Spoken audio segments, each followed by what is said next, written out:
नमस्कार। अंतर्राष्ट्रीय खबरों के हमारे इस बुलेटिन में आपका स्वागत है। मैं हूं चंद्रशेखर जोशी। इस बुलेटिन में हम आपको रूबरू करवाते हैं दुनिया भर की हलचल से। तो आइए शुरुआत करते हैं और सबसे पहले आपको दिखाते हैं अंतर्राष्ट्रीय सुर्खियां। इजराइल और हमास के बीच संघर्ष हुआ तेज। इजरायली सेना ने हमास के खिलाफ गाजा के कई ठिकानों पर किए हमले। कई आतंकियों को मार गिराने का दावा। हमास ने भी की जवाबी कार्रवाई।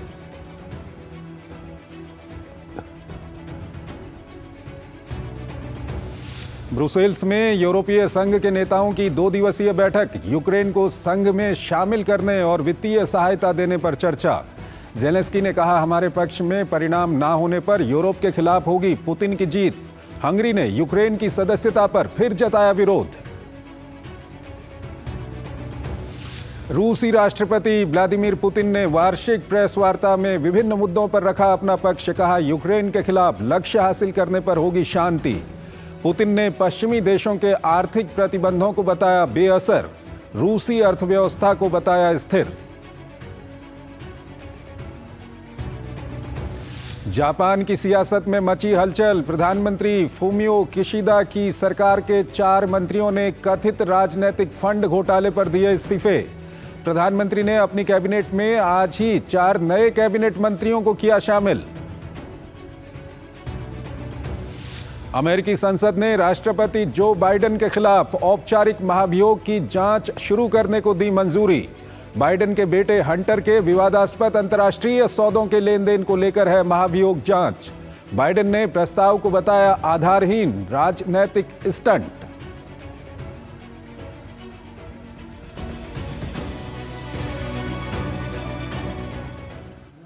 और आइए अब खबरों को विस्तार से देखते हैं और सबसे पहले चलते हैं एशिया की ओर।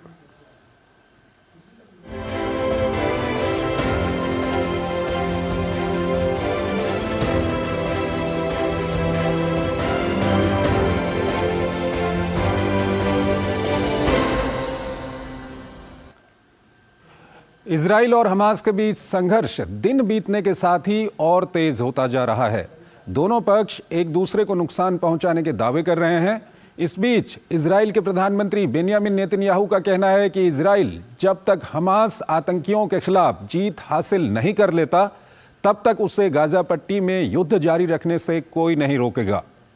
वहीं गाजा पट्टी में युद्ध के बाद आम नागरिकों को बारिश और ठंड का भी सामना करना पड़ रहा है। ये रिपोर्ट देखिए। इजराइल और हमास के बीच जारी संघर्ष को 100 दिन होने वाले हैं। ऐसे में ये थमने के बजाय रोजाना और तीव्र होता जा रहा है। संघर्ष के बीच इजराइल ने हमास के खिलाफ हमले तेज कर दिए हैं। आईडीएफ ने गाजा में हमास के आतंकवादियों को निशाना बनाया और एक स्कूल परिसर के अंदर स्थित उनके केंद्रीय संचालन स्थल को नष्ट करने का दावा किया है। इसके अलावा जबालिया में भी इजरायली बलों ने कई आतंकवादियों को मारने के साथ साथ बड़ी मात्रा में हथियार मिलने की बात कही है। वहीं खान यूनिस में भी आईडीएफ की कार्रवाई जारी है। इजरायली सैनिकों ने हमास की 2 सुरंग शॉफ्ट, एक रॉकेट लॉन्च पिट और एक हथियार भंडारण सुविधा को नष्ट करने का दावा किया है। इजरायली सेना ने साथ ही संघर्ष में अपने सैनिकों के नुकसान को स्वीकारते हुए कहा कि जितना संघर्ष तेज होगा उतना ही नुकसान होने की संभावना है। सेना ने साथ ही कहा कि गाजा में सुरंगों को समुद्र के पानी से भरना शुरू कर दिया गया है।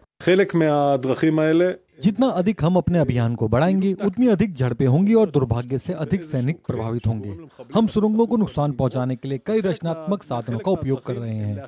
हम आतंकवादियों को सुरंगों से बाहर निकालने के लिए कुछ उपकरणों का भी उपयोग कर रहे हैं। उधर इजरायली जनरल स्टाफ के प्रमुख लेफ्टिनेंट जनरल हर्जी हलेवी ने एक समारोह के दौरान अपने जवानों के साहस की सराहना करते हुए कहा कि आपकी बहादुरी हमास को खत्म करके ही रहेगी। मैं अब में एक आदर्श इजरायली पीढ़ी देखता हूँ। मैं चाहता हूँ कि आप जाने में बहुत से लोगों से मिलता हूँ। वे आपको देखते हैं, वे जानना चाहते हैं कि आप क्या कर रहे हैं, वे आपकी प्रशंसा करते हैं। आतंकी संगठन हमास के खिलाफ आपकी बहादुरी सबको प्रेरित कर रही है। इसके अलावा वेस्ट बैंक के जेनिन में इजरायली सैनिकों ने छापेमारी की, जिसमें कई संदिग्धों को गिरफ्तार किया गया है। इजरायली सेना ने कहा कि उन्होंने 6 विस्फोटक प्रयोगशालाओं, भूमिगत सुरंग शॉफ्ट और विस्फोटक उपकरणों को नष्ट किया है। इस बीच प्रधानमंत्री बेंयामिन नेतन्याहू ने कहा कि इजराइल जब तक हमास आतंकवादियों के खिलाफ जीत हासिल नहीं कर लेता तब तक उसे गाजा पट्टी में युद्ध जारी रखने से कोई नहीं रोकेगा। वहीं दूसरी तरफ हमास ने भी इजरायली सेना के खिलाफ बड़ी कार्रवाई का दावा किया है। वीडियो जारी करते हुए हमास ने दावा किया है कि उसके लड़ाके गाजा और खान यूनिस में इजरायली सेना को नुकसान पहुंचा रहे हैं। वहीं व्हाइट हाउस के राष्ट्रीय सुरक्षा सलाहकार जैक सुलिवन गुरुवार और शुक्रवार को इजराइल का दौरा करेंगे। गाजा पर जारी हमलों को लेकर इजराइल पर दबाव बनाने के अमेरिकी प्रयासों के बीच व्हाइट हाउस के राष्ट्रीय सुरक्षा सलाहकार जैक सुलिवन की प्रधानमंत्री बेंयामिन नेतन्याहू से मुलाकात को काफी अहम माना जा रहा है। गाजा में इस समय लोगों की जिंदगी बद से बदतर हो रही है। एक तरफ इजरायली हमले जारी हैं तो वहीं दूसरी तरफ बारिश और ठंड की मार पड़ रही है। गाजा में लगातार हो रही बारिश और ठंड ने फिलिस्तीनी परिवारों की मुसीबत को और बढ़ा दिया है। इस बीच संयुक्त राष्ट्र फिलिस्तीनी शरणार्थी एजेंसी ने कहा है कि गाजा में स्थिति से निपटने के लिए संघर्ष विराम के साथ साथ आर्थिक सहायता की भी जरूरत है। UNRWA लंबे समय से अपर्याप्त फंडिंग से जूझ रहा है, जो हमारी सेवाओं की गुणवत्ता को प्रभावित करता है। शरणार्थियों के अधिकारों को कायम रखना न केवल मानवतावादी और प्रमुख भागीदारों की जिम्मेदारी है, बल्कि यह दानदाताओं और मेजबान देशों के साथ साझा की जाने वाली जिम्मेदारी है। गौरतलब है कि संघर्ष में 7 दिन के अस्थायी संघर्ष विराम से गाजा वासियों को राहत मिली थी, लेकिन अब तेज होते संघर्ष और मौसम की मार ने उनकी परेशानियों को और बढ़ा दिया है।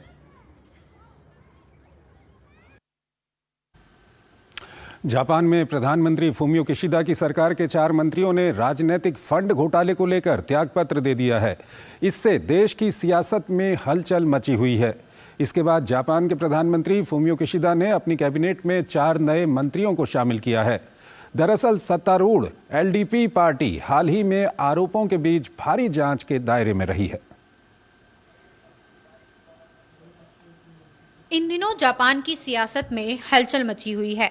प्रधानमंत्री फूमियो किशिदा की सरकार के 4 मंत्रियों के इस्तीफे ने सरकार की कमजोरी को सामने लाकर रख दिया है। जापान में राजनीतिक फंड घोटाले को लेकर सत्तारूढ़ लिबरल डेमोक्रेटिक पार्टी के 4 मंत्रियों ने अपना इस्तीफा दिया था। मुख्य कैबिनेट सचिव हिरोकाजु मात्सुनो, उद्योग मंत्री यासुतोशी निजुमुरा, कृषि मंत्री इचेरू मियाशिता और आंतरिक मामलों के मंत्री जुनजी सुजुकी सहित अन्य मंत्रियों ने भी गुरुवार को अपने इस्तीफे की घोषणा की। अपने इस्तीफे की घोषणा करते हुए हिरोकाजु मात्सुनो ने कहा कि नीति प्रक्रिया में किसी भी प्रकार की देरी से बचने के लिए मैंने प्रधानमंत्री किशिदा को अपना त्याग पत्र सौंप दिया है। वर्तमान में राजनीतिक धन के संबंध में कई मुद्दे उठाए गए हैं और इसके परिणाम स्वरूप सरकार में लोगों का विश्वास डगमगा गया है। चूंकि मेरी अपनी राजनीतिक धन उगाही रिपोर्ट के बारे में भी कई मुद्दे उठाए गए हैं, इसलिए मैंने आज मुख्य कैबिनेट सचिव के पद से इस्तीफा देने का फैसला किया है।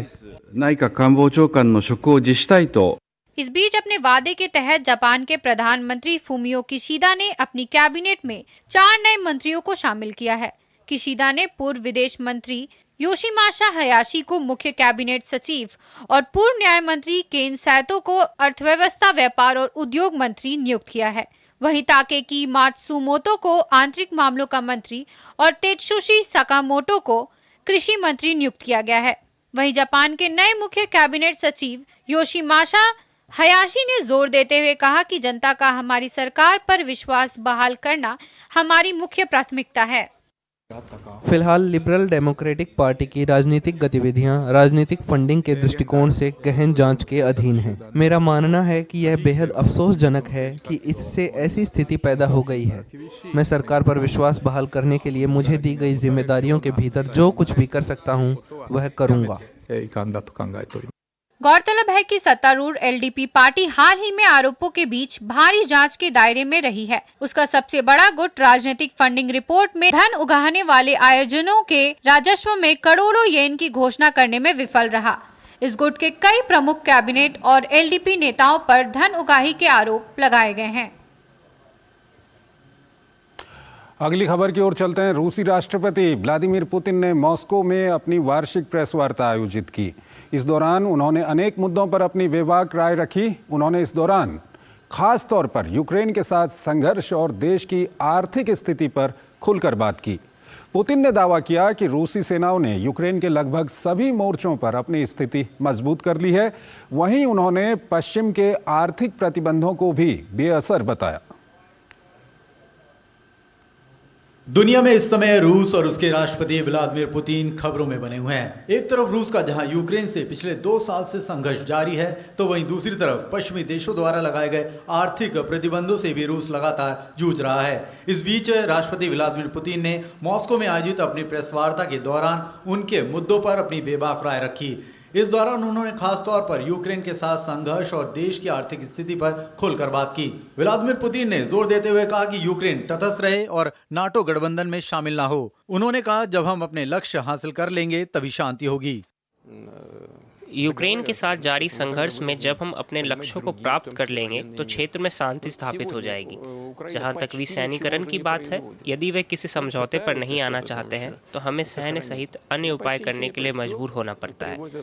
यूक्रेन की ये मुफ्तखोरी किसी दिन खत्म हो जाएगी और जाहिर तौर पर यह धीरे धीरे खत्म हो रही है। व्लादिमीर पुतिन ने साथ ही कहा कि यूक्रेन के साथ जारी संघर्ष में रूस की ओर से वर्तमान में 6,17,000 से अधिक सैनिक लड़ रहे हैं। उन्होंने साथ ही दावा किया कि रूसी सेनाओं ने यूक्रेन के लगभग सभी मोर्चों पर अपनी स्थिति मजबूत कर ली है।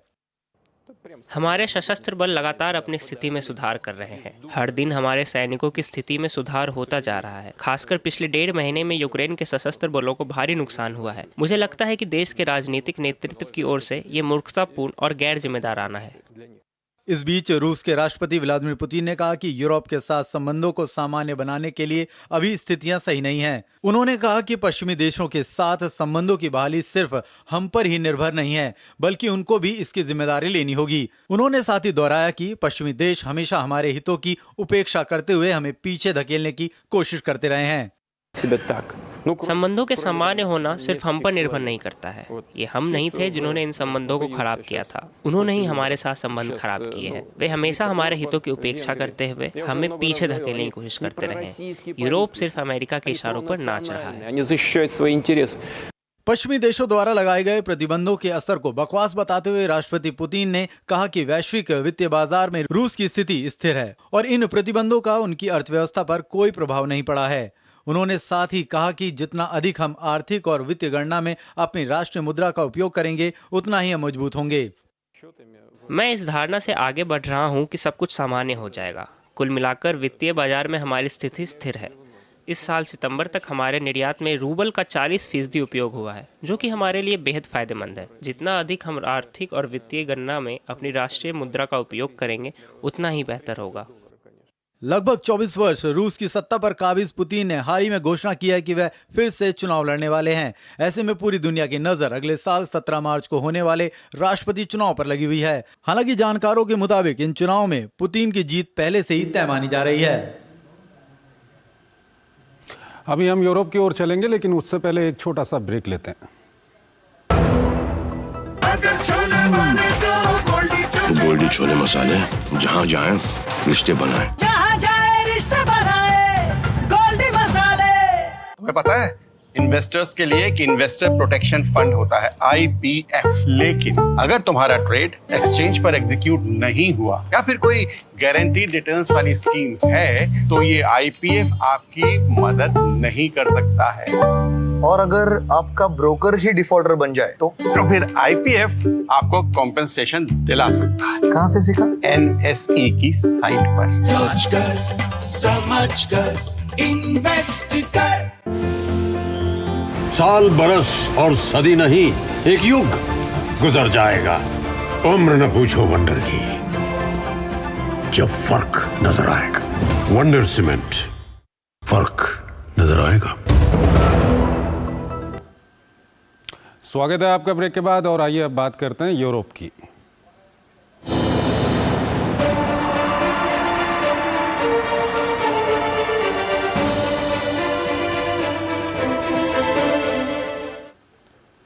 ब्रुसेल्स में यूरोपीय संघ के नेताओं की अहम बैठक की शुरुआत हुई।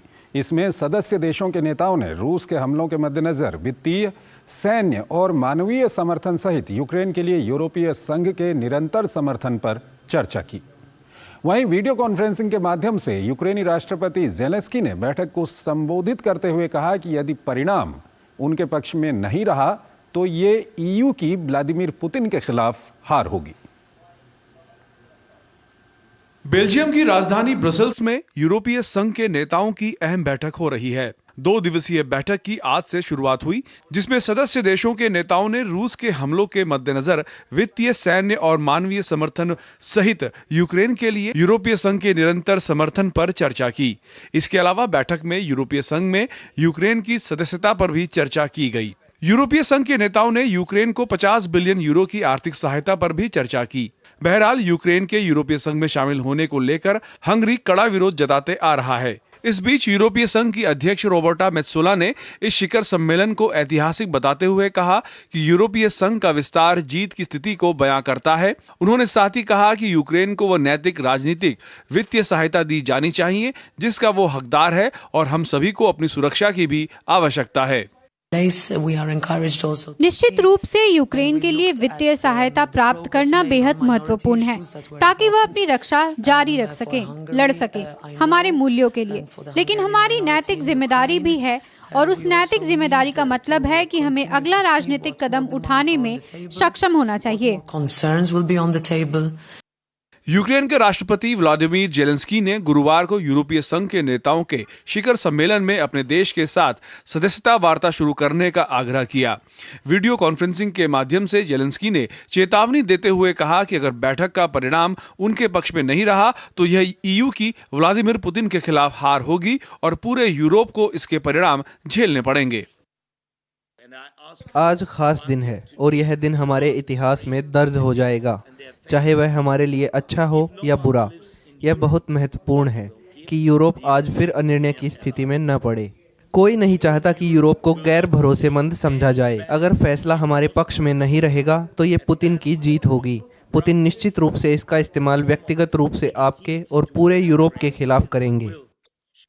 वहीं दूसरी तरफ ईयू में यूक्रेन को शामिल करने के खिलाफ हंगरी अपने पुराने रुख पर अड़ा हुआ है। हंगरी के प्रधानमंत्री विक्टर ऑर्बन ने साफ कर दिया है कि वो यूक्रेन के यूरोपीय संघ में शामिल होने के खिलाफ हैं और वो किसी भी परिस्थिति में अपने फैसले से पीछे नहीं हटेंगे।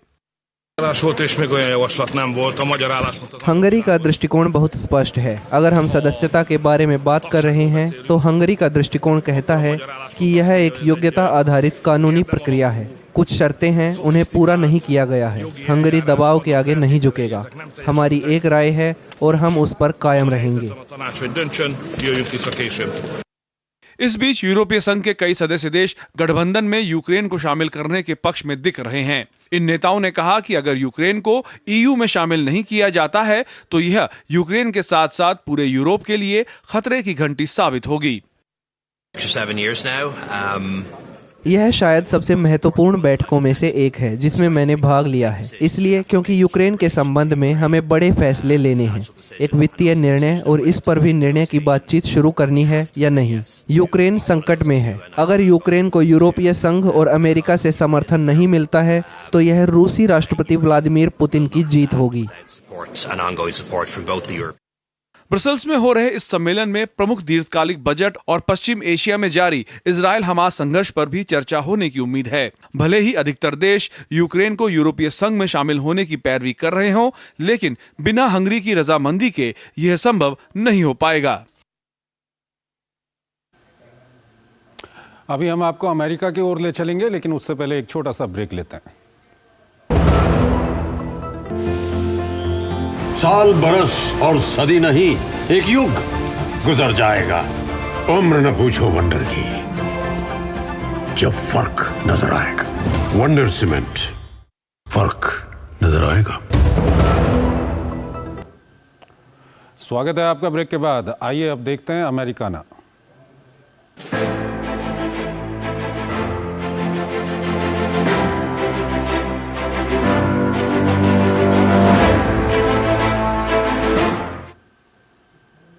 अमेरिका में बड़ा राजनीतिक घटनाक्रम हुआ है। अमेरिकी संसद ने राष्ट्रपति बाइडेन के खिलाफ उनके बेटे हंटर बाइडेन के विवादास्पद अंतर्राष्ट्रीय सौदों के लेन देन को लेकर औपचारिक महाभियोग की जांच शुरू करने को मंजूरी दे दी है। इस सब के बीच महाभियोग प्रस्ताव को लेकर अमेरिकी राष्ट्रपति जो बाइडेन ने रिपब्लिकन पार्टी को लताड़ा है। उन्होंने प्रस्ताव को एक आधारहीन राजनीतिक स्टंट बताया।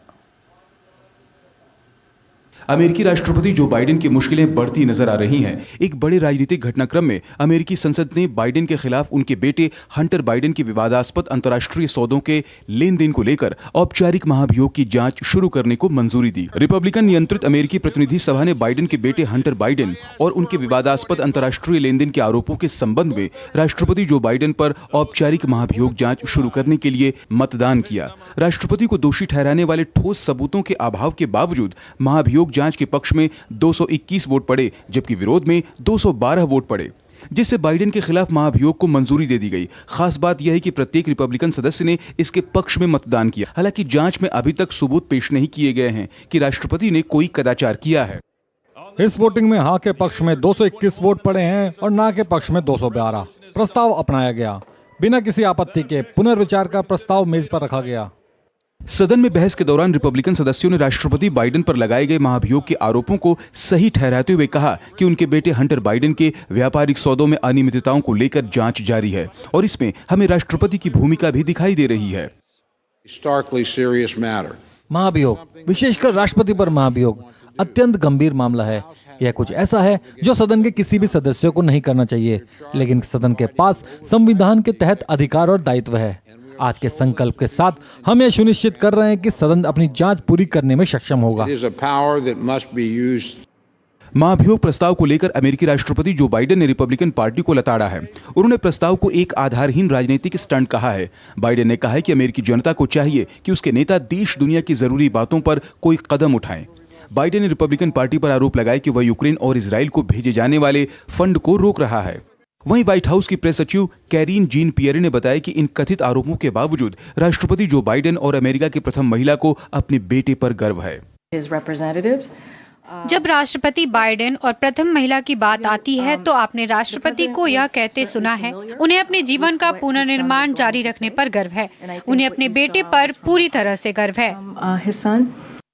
इस बीच बाइडेन के पुत्र हंटर ने रिपब्लिकन जांचकर्ताओं के सामने बंद कमरे में गवाही के लिए पेश होने से इनकार कर दिया। व्यापारिक सौदों की जांच के सिलसिले में पेश होने के लिए कांग्रेस ने उन्हें समन भेजा था, लेकिन हंटर ने यूएस कैपिटल के बाहर जोर देकर कहा कि वह केवल सार्वजनिक रूप से गवाही देंगे। मेरे पिता मेरे व्यवसाय में वित्तीय रूप से शामिल नहीं थे। मैं आज एक सार्वजनिक सुनवाई में गवाही देने के लिए यहाँ हूँ, समिति के किसी भी सही प्रश्न का उत्तर देने के लिए। रिपब्लिकन एक खुली प्रक्रिया नहीं चाहते हैं जहां अमेरिकी उनकी रणनीति देख सके, उनकी आधारहीन जांच का उजागर कर सकें या मुझे जो कहना है उसे सुन सकें। गौरतलब है कि जो बाइडेन के बेटे हंटर पर यूक्रेन और चीन में अपने व्यापारिक सौदों में परिवार के नाम पर प्रभावी ढंग से व्यापार करने का आरोप लगाया गया है। इसके अलावा हंटर बाइडेन पर $1.4 मिलियन टैक्स चोरी का आरोप लगा है। एक और छोटा सा ब्रेक।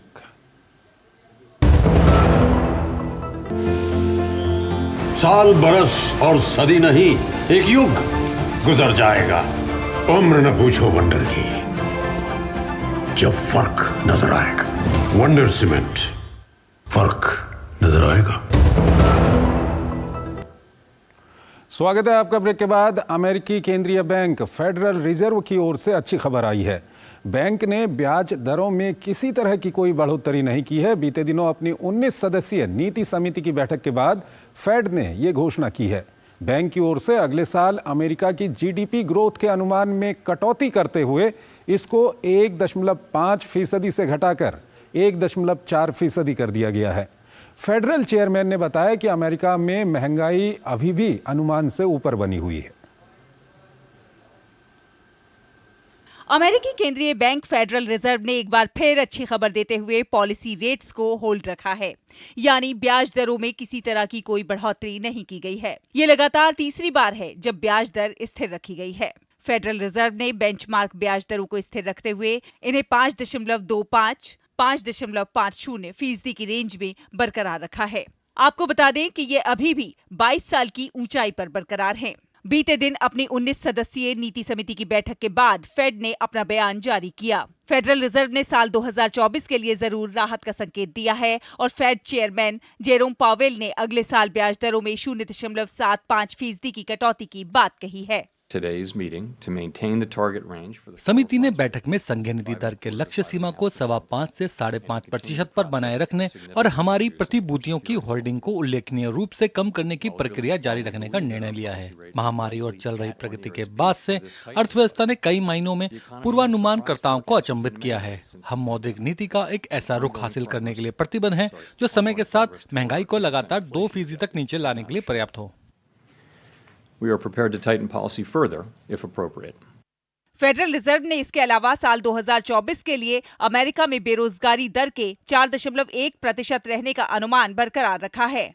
वहीं अगले साल अमेरिका की जीडीपी ग्रोथ के अनुमान में कटौती की गई है। इसको 1.5% से घटाकर 1.4% कर दिया गया है। फेडरल चेयरमैन ने साथ ही ये भी कहा कि महंगाई दर में कमी आई है, लेकिन ये अभी भी अनुमान से ऊपर बनी हुई है। मौद्रिक नीति की ऐतिहासिक सख्ती खत्म होने की संभावना है, क्योंकि महंगाई दर अपेक्षा से अधिक तेजी से गिर रही है। महंगाई कम होने के साथ ही कर्ज लेने की लागत में कटौती की चर्चा भी चल रही है। हम अपने नए आर्थिक अनुमानों में दरों में बढ़ोतरी नहीं लिख रहे हैं। आपको बता दें कि 2021 में मुद्रास्फीति पहली बार बढ़ने के बाद ये पहली बार फेड ने बढ़ती कीमतों के खिलाफ अपनी प्रगति को औपचारिक रूप से स्वीकार किया है। उधर फेडरल रिजर्व के इस फैसले का असर अमेरिकी शेयर बाजार समेत दुनिया भर में देखा गया। डाउ जोन्स से लेकर S&P तक जोरदार तरीके से उछले। वहीं एशियाई बाजारों में भी तेजी देखने को मिली। खासतौर पर भारतीय बाजारों सेंसेक्स और निफ्टी में क्रमशः 930 और 256 अंक की बढ़त देखी गई। तो अंतर्राष्ट्रीय खबरों के हमारे इस बुलेटिन में आज ही फिलहाल इतना ही। आप हमारी पूरी टीम को इजाज़त दीजिए। नमस्कार।